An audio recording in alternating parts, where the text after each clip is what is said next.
Welcome back to the show today. We are talking about bags in the NBA. What do I mean by bags? A player's bag is his skill set, of course. It's the player's bag of tricks. It's all the different things a player can do on the court. I know for me, I always think of being good at basketball as its own skill set. But it's not really. The game of basketball is like 100 different skill sets put together. It's not like bowling where it's just one fluid motion. Nothing changes about it. There's always the same amount of pins and it's always the same distance. In the NBA, you have to shoot, pass, dribble, run, block. And inside of those skills, there are sub-skills that you can be good at too. Think about a player like Lauri Markkanen. He's good at catch and shoot three-pointers. But if he has to create his own shot, he's probably not even gonna try. He's probably just gonna pass the ball to someone else. Creating his own shot is not in his bag, and he's not gonna do it if he doesn't have to. But on the other side of the spectrum, you have a guy like Jalen Brunson. Jalen Brunson rarely ever takes a three without taking a dribble first. You gotta think all these players are creatures of habit. They're relying on a very specific set of muscle memory. So if Markkanen catches the ball and he doesn't have a very clean look at the basket, he's gonna pass the ball. He's not gonna try a Luka Doncic style step back, because it's probably not going in. He might even trip over his own feet. Actually, I take it back. I found a Lauri Markkanen step back from 2 years ago. So we need to talk about players' spots. I'm sure you've heard about players needing to get to their spots. That is the location on the floor where the player is most comfortable shooting. DeMar DeRozan is a mid-range player. All of his spots are about 15 feet away from the basket. But that's not exactly what DeMar DeRozan does well. What DeMar DeRozan does well is getting himself that shot. DeMar DeRozan does not get that shot off by moving off the ball and receiving a pass. DeMar DeRozan gets that shot by dribbling and dribbling and dribbling and dribbling and pushing off his defender to create space. And it's not only that, it's the type of shot he takes, which is a jump shot. Not only is it a jump shot, it's a spin move to a jump shot. Seriously, he does this move all the time. He gets his shot with his back to the basket and then spinning. Lots of players get their buckets like this. Brandon Ingram does it all the time. A lot of people think it's Michael Jordan that was the originator of this skill. But from what I can tell, Michael Jordan got most of his baskets facing his defender. Defense was a lot more lax in the 90s. People were letting Michael Jordan get his shot off. To me, Kobe Bryant was the guy that invented the back to the basket spin fadeaway. Maybe you think it was Dirk. He's kind of doing a variation of this. It's a little more backing the player down to get closer to the hoop and then falling away from the basket. He's not jumping upward, he's falling backwards. But there is a base level of talent that every NBA player has to have. Every NBA player needs to be able to make a chest pass, make a layup, cut off a passing lane. These are just essential skills you need to be an NBA player. I think the most overlooked skill though is the free throw. In a very bizarre way, I think some players don't care about it. But I think players that miss free throws not only lose games for their team, but not being able to shoot a free throw affects the way you play the game. I've talked about it 100 times, but Ben Simmons got exposed as an insecure free throw shooter, and it ruined his career. Every team knew he would avoid going to the line if he had the chance. Teams would give him open shots because they knew he was scared to take them. Or the hack-a-shack technique, which got its name from Shaquille O'Neal, who was notoriously bad at making free throws. Teams would foul him at the end of the games, he'd miss the free throws, and they get the ball back. Greg Popovich was the one who invented this strategy, and he reused it against the Clippers with DeAndre Jordan. They'd have Matt Bonner sub in just to foul DeAndre. Even with rule changes, teams still take advantage of poor free throw shooters. This playoffs, when teams were playing the Knicks, they would foul Mitchell Robinson because he wasn't going to make his free throws. He shot 39% from the free throw line this postseason. And let's face it, now to be a superstar in the NBA, you gotta learn how to initiate contact and get to the free throw line. Guys like Embiid, Shea, Jimmy Butler, they all get a lot of their points at the free throw line. All the best players in the NBA know how to initiate contact when they shoot. It has become a necessary skill in the bag of superstar NBA players. Dropping 40 in a game is a tough thing to do if you're not getting some of those points from the free throw line. So one of the newer offensive moves in the NBA is the step back three-pointer. I think the originator of the step back three-pointer is James Harden. Obviously, stepping back with your pivot foot is an essential part of shooting. But I think Harden is the one that invented picking up your dribble and then taking an entire step back, maybe 2 steps, so that both of your feet are behind the three-point line. I gotta say, love James Harden or hate James Harden, he is an innovator of the game. No one was taking this shot because no one thought you could get away with it. He knew to push the limits of what refs would consider a travel. And evidently, it's not an optical illusion. It's a legal basketball move. Just take a look at when the ball is gathered.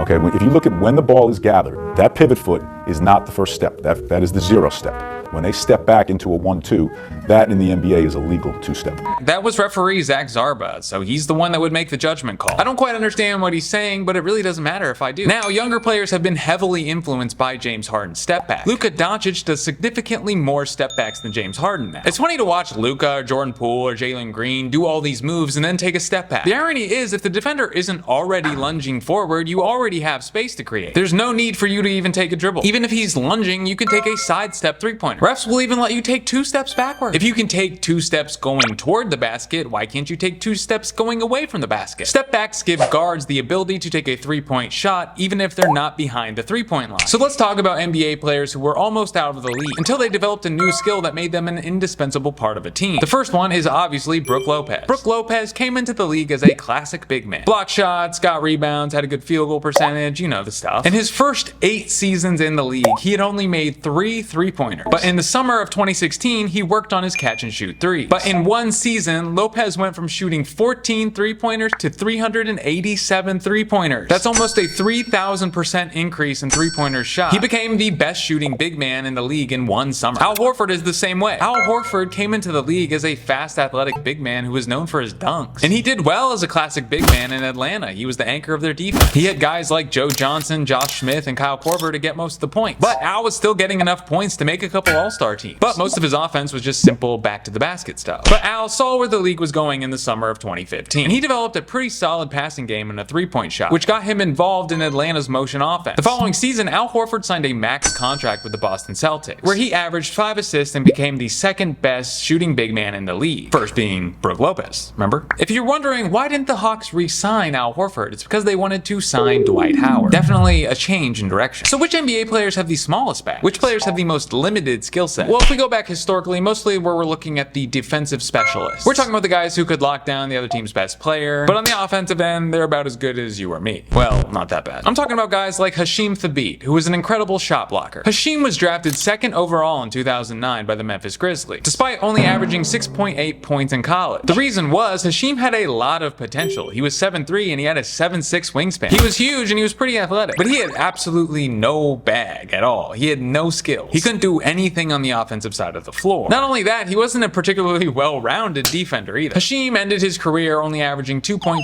points per game. He only started 20 games and he averaged 10.5 minutes per game. He is the ultimate example of why you don't draft potential. But on the other hand, you do have Pascal Siakam. Siakam was a 27th pick. He was chosen by the Raptors. Siakam was a really great defender at New Mexico State. He was also a lot stronger than the other college athletes he was playing against. But like Thabeet, he really didn't have much offensive skill. But Siakam has become one of the most versatile NBA players. He's one of the most creative forwards when it comes to finishing at the rim. And he's proven he's more than just a spin move. Even winning Most Improved Player 3 years after he was drafted. And winning a championship, of course, 3 years after he was drafted. Now, which NBA player has the biggest bag? Which player has the most tricks up his sleeve? A lot of you are probably saying Kyrie Irving. He's the best dribbler in the league. He's still the best rim finisher in the league. Just when you think you've stopped Kyrie, he pulls another trick out of his ass. But I don't think it's Kyrie. Kevin Durant, though, he's got the biggest bag in the league. He's got mid-range. He can shoot over anyone from 3. Even at 37 or however old he is, he can still get to the rim. Also, don't sleep on KD's rim protection skills. He ain't 7 foot for nothing. That being said, it's not Kevin Durant. I still think LeBron James has the largest skill set in the NBA. I know a lot of you don't like that, but that's what I think. He's accumulated it over his entire NBA career, and he still has it to some degree. He can pick off a pass, chase down a block, throw a lob, catch a lob, step back 3, catch and shoot 3, outlet pass, face up jumper, back to the basket. Now, I'm sure the video I'm using are highlights from his entire career, and sure, a lot of those skills aren't as sharp as they used to be at this point, but the skills are there, just to varying degrees. But I think LeBron's biggest item in his bag is his drive to the hoop. It's the silver bullet of his game. I think he's still the strongest player in the league. If he can get the ball in his right hand and if he has a full head of steam, 9 times out of 10 he's getting 2 points and probably a foul. I think the moment that LeBron retires is when he loses that from his bag. But let me know, do you think someone else has a bigger bag than LeBron? I could be wrong.